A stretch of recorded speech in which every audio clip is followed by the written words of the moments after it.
Far away in a cozy little cottage right at the edge of a lush green forest lived a cheerful little girl loved by everyone. Everyone called her Little Red Riding Hood because she never took off the bright red, hooded cape her grandmother had given her. One sunny morning, her mother called her over. She held a basket filled with delicious cakes and a bottle of wine. "Your grandmother isn't feeling well," her mother said kindly. "Could you take this basket to her? But remember, go straight there and never stray from the path." Little Red Riding Hood hooked the basket onto her arm and set off cheerfully towards the forest. Sunlight filtering through the trees drew dancing patterns on the mossy ground. But she wasn't alone in the woods. Soon, a cunning, big gray wolf with bright eyes appeared at the edge of the path.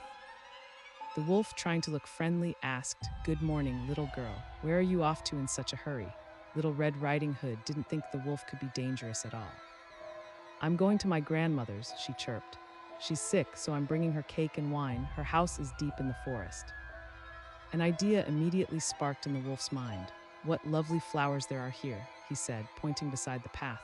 "Your grandmother would adore these. Why don't you pick her a bouquet?" Forgetting her mother's warning, Little Red Riding Hood couldn't resist the sight of the colorful wildflowers. She stepped off the path to search for the prettiest ones.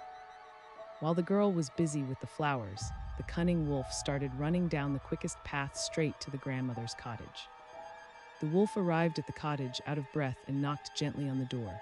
Tap, tap, tap. A frail old voice called out from inside, "Who's there?" The wolf disguised his voice, making it higher. "It's me, Little Red Riding Hood. I've brought you cake and wine," the grandmother replied. "Lift the latch and come in, dear. I'm too weak to get up."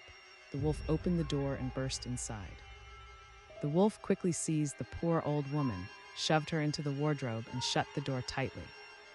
Then he quickly put on the grandmother's frilly nightgown and spectacles, got into bed, and pulled the covers right up to his chin. He waited for Little Red Riding Hood. Finally, Little Red Riding Hood arrived at the cottage, holding her flowers. Seeing the door ajar, she felt a strange unease.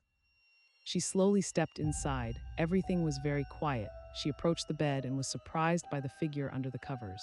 Grandmother. "Oh, grandmother," she said curiously. "What big ears you have," the wolf replied in a muffled voice. "All the better to hear you with, my dear." The girl moved closer. "And your eyes, what big eyes you have," the wolf answered. "All the better to see you with, my love."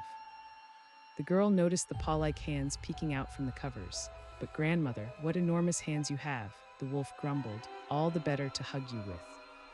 Little Red Riding Hood started to feel scared, her eyes fixed on the mouth visible beneath the covers. "But grandmother, your mouth, what a terribly big mouth you have."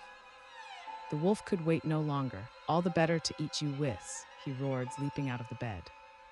Just at that moment, a brave woodsman passing by heard the commotion from the cottage. He rushed inside immediately and saw the terrible scene. The woodsman raised his axe and dealt with the wicked wolf. Then he quickly checked the wardrobe. When he opened the wardrobe door, the grandmother stumbled out, trembling with fear.